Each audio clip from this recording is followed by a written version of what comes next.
What's up, everyone? Welcome back to the Hawks Film Room Podcast. We pretty much got the most entertaining summer league game you can get at any point.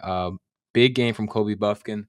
He finished with 29 points, had 17 points in the fourth quarter. We'll take a look at some of his film because I think there's some really interesting things that are worth talking about for sure. Other big guys who stood out, Jacob Toppin had 19 points and 8 rebounds. He was a force in transition, 10 rebounds, I'm sorry. He's clearly an NBA level athlete. I think the jury is out on whether he's a 4 or a 3. If you listen to the preview that dropped yesterday, Tyler was saying that he thinks he's more of a 4. I think he showed a little bit more fluidity than I was expecting in tonight's game, so that was positive to see. He shot 53% from the floor, 1 for 3 from the three-point line, had 5 offensive rebounds. The Hawks as a whole completely dominated the offensive glass. They had 20. They didn't exactly do great on the second chance points. They had just 10 second chance points. Hey, that's what happens in Summer League, though. I think they definitely won the effort battle on the glass, which is consequential because you're playing the Heat and their whole gimmick is playing hard, right? Another guy who deserves a lot of love, Eli Ndiaye. I feel like I'm saying his name wrong. NDA, I think is how you pronounce it. His impact was loud. He was a plus. He had a +8, but his impact was loud. The offensive rebounding was really nice. He had 4 offensive rebounds, 6 total. He had a huge 3 that gave the Hawks a 3-point lead to really cap off like a run that was sparked by Kobe when he checked back in. His activity was great. He completely sold out for a block and ended up hurting himself. I wasn't sure he was going to come back. Then he came back in. Asa Newell had some rough moments, and he started off the game with an open 3 that he drew that looked really good. Shot it without any sort of hesitation. We'll take a look at that shot, some other stuff for him. Adam Flagler had 12 points on 50% from the field, but he had a huge breakup lob attempt on Khalil Ware that I was like, yeah, that was a big time. Now, unfortunately, Nikola Djurisic did not have the best game. From the beginning, it looked like he was playing through an injury. We'll take a look at some of the film, some things he did well, but he did have a wrap on his hand, and it looked like he was grimacing a lot. I don't know. He did mention in some of the pregame availability, I think 2 to 3 days ago, that he's still not 100%. Now, remember that he ended up signing a G League contract with the Hawks because he was injured shortly after the pre-draft process in Summer League, or after Summer League, I believe. So there were some nice offensive moments. Defensively, he was really underwhelming. And again, if you listen to that podcast, one thing that we pointed out for something we wanted to see from him was his defensive intensity. He had that on the ball in spurts. Some of the off ball stuff wasn't great. I think that's the majority of the things that are most relevant. So let's hop into the Kobe Buffkin film. Kobe had himself a game. Now, this box score was not awesome. What I will say is that I love his aggression, and I love that he was getting up threes, and I love that when he had the chance to get to the bucket, he was getting to the bucket. He had 15 free throw attempts. Okay, that's a really great free throw rate. He took 16 shots and took 15 free throws. Right. Despite the fact he shot 37% from the field, because again he went 2 for 9 from 3. Some of them were short, some of them were in and out. He finished with a 64 true shooting percentage. That's really good, considering that he did struggle a bit. Now Kasparis was really bad in Utah. His defense was a lot better. I thought tonight his offense was better as well too. Here, Kobe Buffin's going to actually break his ankles, so I had to include that in the first clip that I posted. And then he finds Asa Newell here, and we'll talk a little bit more about Asa and his debut. What I loved about Kobe was his poise. He's always had great feel for when to attack, when to decelerate. He was going against Keishad Johnson. I forget his name, but he's more of a power forward, a 3. He's got some size and some length to him. Keishad Johnson, yeah. I think he was drafted by OKC first. He's going to get this and 1 over him.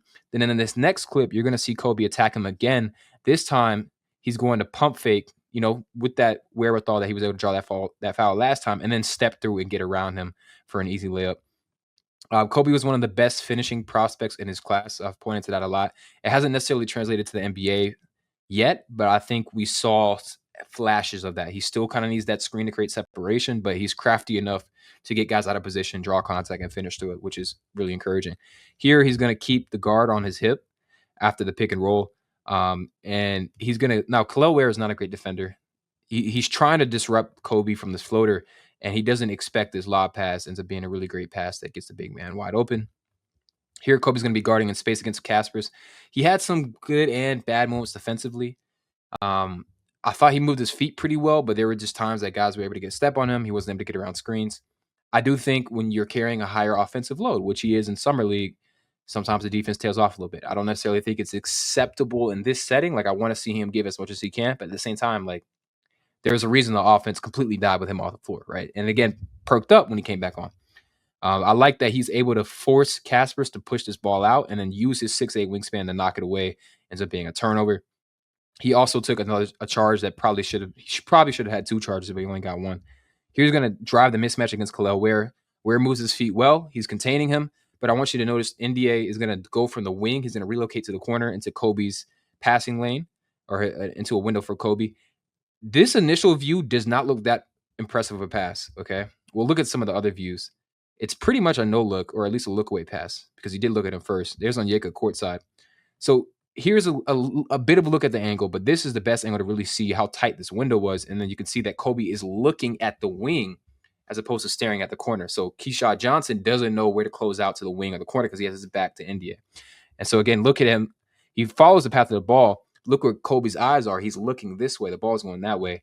And it's right on the money. Gives India plenty of time to load up.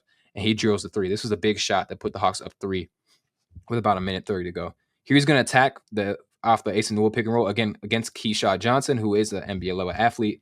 He's going to get the step on him and then step into him, create that contact, absorb it, finish through it, and one. Really nice. He's going to look at that angle so you can see where he gathers here and steps into him to create that contact, guaranteeing he gets to the free throw line and then stepping back out and finishing with that length, scooping it nicely off the backboard. He got 2 blocks on threes. This was the first one. We'll see the second one a little bit later. This is going to be a deep pull-up 3. He shot 2 for 9. I don't have any clips of the misses, although I probably should have done that.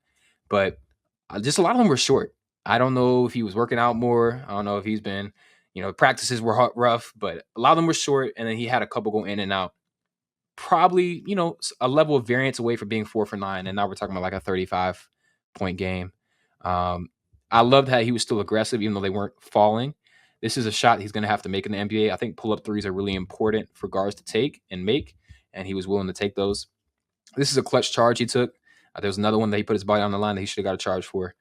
This right here is going to be a 3-point block. So what I love about Kobe, and he's always active defensively. So here he's stepping over to dig just in case that Asa isn't able to contain this driver.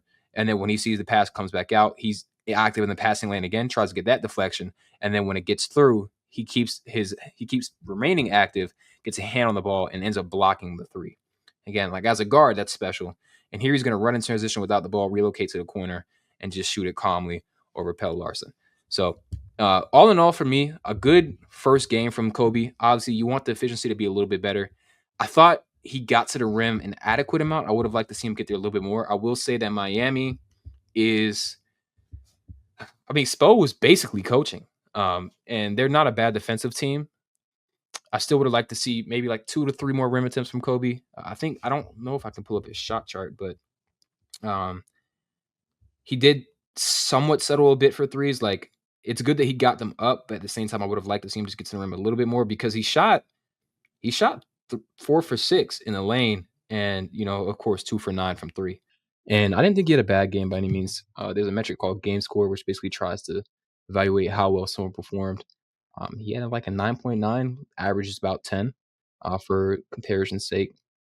He did look overmatched at some points. He finished with 8 points, 8 rebounds, 2 assists, 2 steals, shot 3 for 9 from the field, 1 for 3 from the 3-point line, had 2 offensive rebounds, and I thought he was really intentional trying to go and get them, although he only did end up with 3. 2, I'm sorry. Now, I have a couple clips. I should have done a better job recording like what he was doing to attack the glass, but what I like about this play right here, you basically have Jurisic trying to drive the baseline, right? And as he goes into the spin, we'll talk about this a little bit more when we talk about him. He does a really good job keeping his balance and his poise. So if he was going to spin without this help defender, he probably would have continued the spin, getting into the paint and try to finish with the left hand or maybe dump it off the 35. He sees that Keyshawn Johnson is coming in to drive or to dig on his drive, and so you could see him somewhat slow down the spin instead of bringing around that left foot. He plants on his right. Asa does a good job of spacing, giving him a better passing lane, and then he catches. And there's no hesitation here. Great load up. He dips it just a little bit, but not a considerable amount. Shoots it above his head. He's always had pretty good form for a big, and you could see the release point for his shot. Although he does have I think he measured 6'10" in shoes and then has, like, a 6'11" or wingspan. You can see the height on that release, so he's not really bothered by the contest, and he shoots it really smoothly. That was the first points for Atlanta, his first shot of the game. Now, where I think you saw a couple of issues, though, was his lack of strength, and this is something that he's gonna have to continue to work towards. First off, this isn't a good place to give the ball to your rookie big man.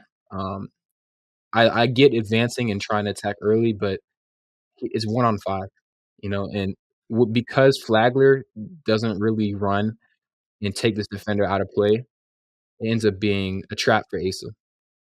So it's a good initial hit. What I would have liked to see from him is, maybe try and cut this back towards the middle or spin, act like you're gonna go for the contact and then spin.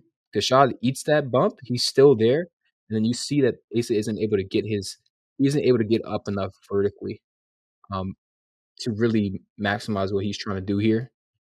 Um, he loses all his momentum going up because of the contact from Kashad and because he wasn't able to get the ball high enough to get it away from him. So I think, this is a rough position to be in as a rookie big man. They probably should not have given him the ball here at this point.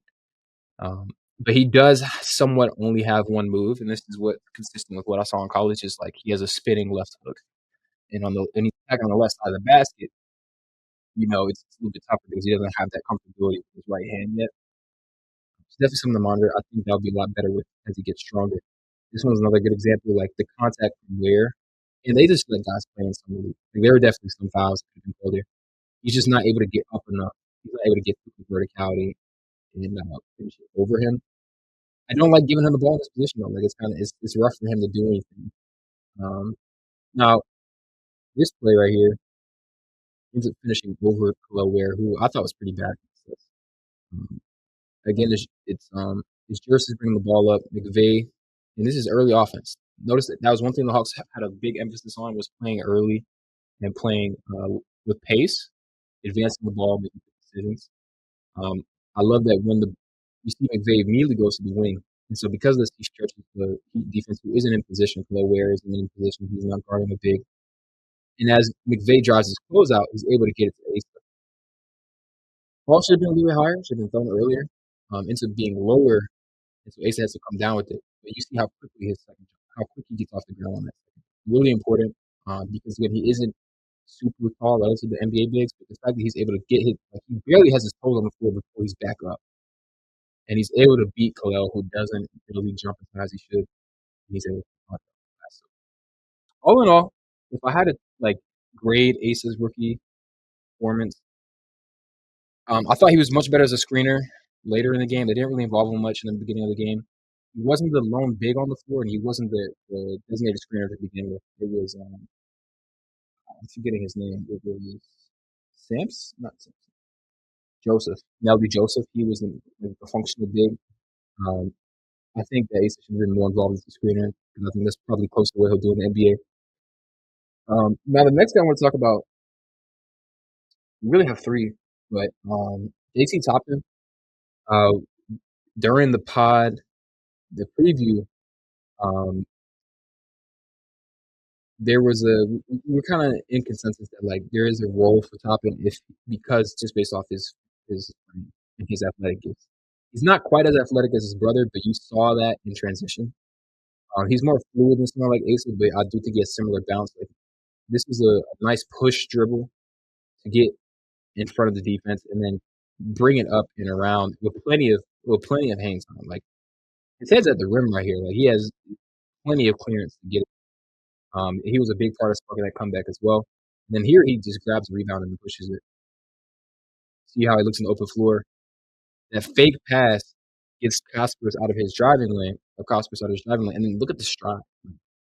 That's a lot of ground to cover in one step, and he's able to finish over and through Rashad Johnson. Because again, he has that length in that burst, but this is a nice glimpse at some of the other things he can do. Like Casper's completely he hook, line, and sinker, man. He falls for that, and Toppin gets easily to the rim. He also had 10 rebounds, which is big. 5 offensive rebounds. The Hawks, like I mentioned earlier, were dominant on the offensive glass. The next guy, Eli Ndiaye, his profile from Real Madrid was like very much like an energy big stretch four guy, someone who does a good job moving around and being active, but not necessarily like extremely possible offensive player. Somewhat reminiscent of Mo Gay in a way, although Mo definitely has more length. But Eli has like a really good motor. This block, I mean, he sold out on this block. So I know I caught this a little bit late. Eli was holding him back, and Kashad had a lane to the rim. He tried to go around him, and Eli was able to get it from behind. And I wasn't sure if he was going to come back after that dunk, but after that block, he was able to pop back up. You could see his length bothering uh, Hell Larson here too. So, or sorry, Khalil Ware. So Khalil Ware tries to get this post up. Also notice too the switchability, flash switchability here from Asa Newell, like standing up, using his length to eat up that space, make that post entry pass a little bit more difficult. And when Khalil tries to go to work, Eli, who's a much smaller guy, you can see that length gives him each time this dig perfectly. As soon as Khalil, when bigger guys put the ball on the floor, it takes a long time to pop up back to their hands. Right? He's able to get his hand in there and knock it away. Hawks are going the other way. And you see at the ground coverage here, right? Like Khalil's the guy he's guarding, and look what Khalil is by the time Eli's up. And that helps to stress Caspers as a defender, which gives the Hawks smaller advantages in transition that end up paying off. Now this is what's this play right here? Yeah, this is the offensive rebound he got. He also had a big offensive rebound in the fourth quarter that gave the Hawks the lead. So Asa takes his three, and you see like this is just really good tracking, like remaining active. Asa shoots from a standstill, like there's not much of a contest. Again, I think the form is not bad. It's a little narrow for me. I don't know how it's kind of also a little bit tougher to tell, but like bigs do sometimes do this. He jumps forward. Like, I think there's stuff to touch up, but it's not bad. Now Eli is tracking him, right? Like Kashad is looking for a body. Eli is tracking the ball, and that's the advantage of the offensive rebounder. Like you get to play the ball on command. He can tell that the ball's not going to come off that way. This is good instincts to not just stand stagnant and go after it and get it, and then give the Hawks another opportunity, which Jacob Toppin is in on. Probably the next step for Eli is to like turn this instead of staying static, like turn this into a handoff, right? And give Toppin just a little bit more space to shoot as opposed to just standing there. But he's a good example of what you can do when you just it's not just being athletic, it's being able to cover a lot of ground, have those instincts, give guys extra possessions. And then I think I have the three that he hit. Let's see if I can find that for y'all. Not this I feel like I did. Anyways, it's somewhere around there. Nikola was kind of a mixed bag. The biggest thing for him is like, here's the relocation today. So again, this is a good example of the instincts that he has offensively. Although he didn't shoot the ball well in Real Madrid, it's good to know that he has at least this baseline about a feel as an offensive player. So when Kobe goes to attack this mismatch, he lifts he lifts to give Kobe more of a lane, right? Like if the shot is able to stand here and Eli's sitting in the corner, he can more easily help him that drive, right? If Kobe's able to get past him. No. So he lifts, he just pull him a little bit outside the paint. And Kobe drives this and he sees a bit of congestion here with Asa sitting in the dunkers. Eli then relocates because Kashad is going to be assuming that he's stagnant there on the wing and is able to get to a corner, catch it, gather it, and hit a big three to put the Hawks. And this is just a good example of how you can have those latent offensive skills. You don't have to touch the ball to make it easier for other players. And this diet, just moving a couple of steps makes a big difference in terms of floor balance. You can see again, Kashad tries to recover out the wing, assuming that's where Eli is. And that's not stuff that it is stuff you can teach, but to have it at this age, when he's still raw a little bit as a finisher, is really, really encouraging. Now, I want to talk about Nikola Djurisic now. He finished with 8 points, 3 rebounds, 1 assist from the field, shot 40% from the floor, 2 turnovers, 8 eight fouls. The thing about Nico, it felt to me like he was definitely playing through injury. I can't remember if I said it earlier, podcast or not, but it's still relevant because I think that was related to his effort. Like, I've never really thought that Nico was a low effort player in his pre-draft film or even his college park film. And he looked like he was laboring a bit. He definitely was always grabbing his hand. That's something I 100% noticed. Um, what's encouraging to me about Nico is that he's legitimately an awesome driver, and he can create penetration often from a standstill. This is a really good first step. So he catches, he swings, and then that jab step is just enough and he's able to get low and skinny through this dig from Pelle Larsson. Like, ideally, Kobe was going for a screen, but Nikola just decided to drive it. Ideally, Kobe wouldn't be there, and maybe this is a quicker drive and there's less help, but he's still able to get low and bend through it. And then this is a really inventive way to create space, right? He takes that very long step to get past Larson. He takes another big one and then does a slow step. It's not a travel until you put that right foot down. So he gets Khalil in the air and then gives himself a chance to float it over. Now, at this point, maybe you want to kick it out the ace. I love the craft that he has. Using again, you see that need to create more space. Hello, you can see Kelwell almost bend his body a little bit away from it. It's just a little bit short. Would have been a really nice shot. Ball gets tipped out. Again, processing speed is really, really important. Ace is available here. Nikola is aware, and this is how I know that Nico saw that Ace was there. He knows that he's there, still takes a shot, and then as soon as he gets the opportunity to get it to him, he's making that quick pass before Khalil can do anything about it. And then you just see again that same like transfer of energy. The shot goes vertical, really good contest from him. This is where an in-between game could be helpful. They're just simply having more strength. Pump fake as well. One power dribble may have done Ace some help here, but he isn't quite able to finish that. Now this next clip, um, I love the decisiveness from Nico here. So they're using uh, McVay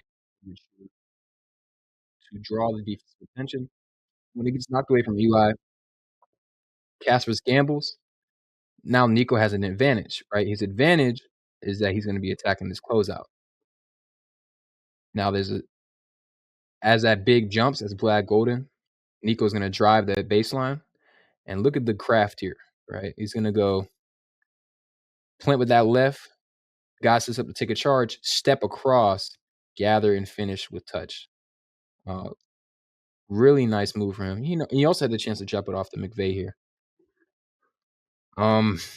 Offensively or defensively, it was a mixed bag. I had some moments where I was like, okay, I like that he's picking up full court, but then he just kind of gets a little bit disengaged here defensively.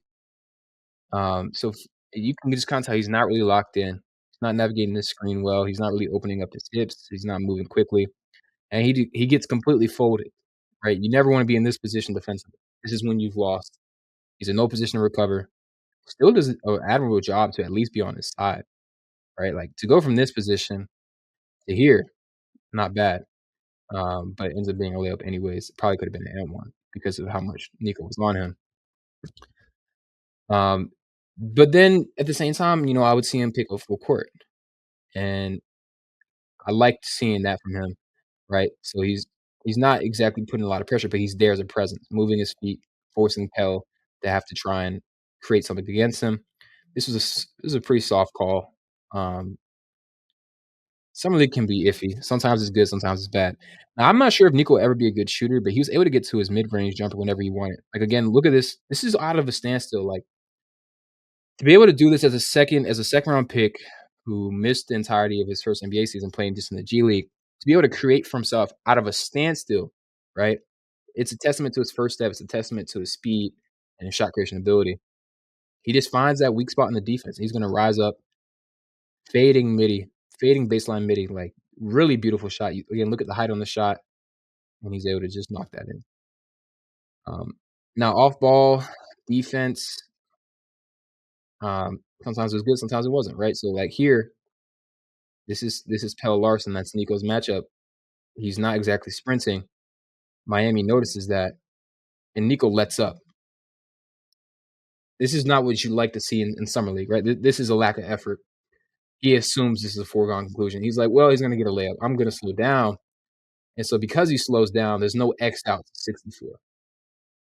And it's an open three, and he drains it. If Nico was engaged, maybe if he wasn't gassed. Now, he did look really tired in the second half. This is someone who's playing through injury, right? And I want to give him some grace. But again, like as someone who's trying to be fighting for an NBA roster spot, if you're not healthy enough to close out, if you're not healthy enough to play defense, it's going to be rough for you to actually get that roster spot. He's special enough as a driver. He hasn't shown enough in the NBA to get that consistent burn without being a good defender. And this was not a good sequence from him on that end. It's another example of the off-ball defense, being subpar. This is the end of quarter situation. Nico is pressed up full court on Pelle Larsson, and then Larsson takes off. When Larsson takes off, you see Nico jogging. Now, if you're gonna press full court, this is like, again, you can't let this happen. Because of the way this is timed too, you have Vlad Golden diving. There's no one to pick up Pelle. No one can pick up the ball. Ends up being, and they end up fouling here too, which made it worse.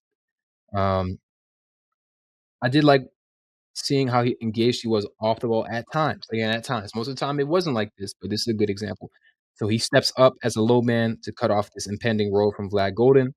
As this guard is trying to navigate, he reads the passing lanes, falls off, uses his 6'9" wingspan to get there, and now the Hawks are going the other way. He ends up drawing the foul, right? So great to see this conversion skill. He's going to push the ball, shed that first defender, and then get fouled from behind. I think I have a couple more. Yeah. So what I like about Nico, and we saw this in the Asa 3, he's really patient when he gets bumped off his line or when someone tries to show help on his drives, right? So again, immediate drive, rip through, I'm going to my right hand. When he sees this help, he's going to turn, protect the ball, gets knocked away. But even though it gets knocked away, he has full awareness of where everyone is on the floor. This is a good trait. It's a good sign of his ability to read the floor, have an understanding of floor balance. He knows that McVay isn't going to be stagnant. So when the ball gets loose, he expects McVay to be in the corner. He expects it so much that he throws it before he really has his head around. And there's McVay wide open in the corner just like he expected. He's up missing the shot. Now we talk about quick decision making. Here's an example of the entire team just making these quick decisions. Kobe Johnson, Jalen Johnson, I got a couple of clips from him. So when Kobe advances this ball to Jalen's brother, the ball is barely in, like he doesn't even touch the floor before the ball's back out of his hands. Or he actually does, but just barely. Kobe sees the advantage, slowly beginning to make itself aware. And as it gives Kobe Johnson a better angle to get it to Eli, and then Eli rumbles down the lane, ends up being fouled. Right. But this is what playing fast gets you. Right off the inbounds. Miami isn't back. They're not organized. Guys are out of position. The big is trying to close out to Kobe Johnson, ends up being fouled. That's Hawks basketball. And I think that's the way they're going to want to play. I think I just have a couple things about Kobe Johnson, and then that'll be all the film we have. And I'll talk about some stuff with their impending matchup, other things I want to see from guys. I would imagine Kobe plays again tomorrow. That may be his last game in Summer League. So Kobe Johnson was not really trusted to have the ball in his hands to initiate much. That wasn't his role at UCLA. It wasn't something that's necessarily a strength of his. What he is good at is being moving off the ball, right? So as this similar thing to Eli, as the ball comes back up, he lifts to give a better passing lane. Now, when Nico drives this, again, I just love that Nico's able to create without a screen.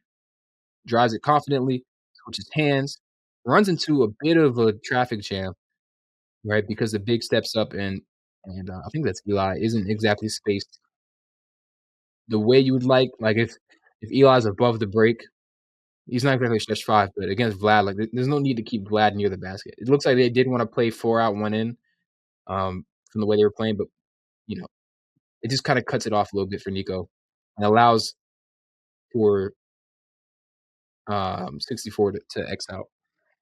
Nico gets his shot up, but look who remains active, right? Number 64 does not block out Kobe Johnson. And so when this ball falls short, he tracks it and is able to get it back up. Great to have that offensive ability without having the ball in your hands. Now you get to see Kobe Johnson lock up on defense. I think he's awesome defensively. He moved his feet really well against Pelle here. First, he denied the initial pass. Make Pelle have to force to go back door. So we want to make him work. And then Pelle's going to try to drive. Boom, cut off that one. Here comes the next attempt. Beat him there, chest. Force him to gather far away from the basket. And then close out the possession with the rebound. So I thought the Summer League Hawks as a whole were pretty impressive. Their next game is against the Suns. From the bits and pieces I caught from that team, I really like what I saw from Malawach. I think that he's going to continue to get up threes. He's not really as much of an interior force at this point. Like, I'm not expecting him to back guys down. like take outs to the basket, but he will be active on the glass. So I would love to see, Asa try to keep him off the glass as much as possible. Kobe Bryant, of course, is a great shooter, so run him off the line as much as possible. Ryan Dunn and Oso are like their older guys. They're not really great initiators, so this should be a game that the Hawks could win. I think they have one of the better summer league squads in this tournament. Like I was watching Dallas earlier today, and I don't think they're that good. Expected another big game from Coach Buffkin. I'd like to see his playmaking pop a little bit more. He was able to find guys, but we weren't necessarily making them. Like the Hawks will shoot 7 of 30 from three, so I'd love to see him fill up that a little bit more. Big things I'm watching for Asa, like what can he do against big, true bigs at the rim? More screen and roll game, short roll passing. He had a couple moments where I was like, okay, that's a nice pass and a nice screen. Eli continued with that activity. Same thing with JT Toppin. Some of the older guys, I would love to see if they can get Jake Stevens some run, just because I think he can approximate the Kristaps Porzingis role. But all in all, not many complaints from this summer league debut. There wasn't a lot of terroristic behavior from the other guys who aren't the young guys that we came to come watch play. But I do think they need to run a little bit more Asa Newell pick and roll just to get him used to those reps and running as a screener, because in my opinion, he's probably best as a 5 offensively at this point. I don't really want him driving or spacing a ton. So it'd be nice to see him in that role. Hawks also took a good care of the ball. Had 8 turnovers. That's really good for summer league. I think Chicago just set the summer league record with 39. Uh, Typically, teams in summer league turn the ball over. That's Kobe. He's a very sure ball handler. Had a 1 turnover for his usage and what he was doing against a very competitive and scrappy Miami Heat team. Not going to state it. So, yeah, keep it locked on Hawks Film Room for tomorrow's game. We'll have that breakdown probably after the game, if not in the morning. Yeah, go Hawks. Y'all appreciate y'all tuning in. Y'all have a good rest of your day.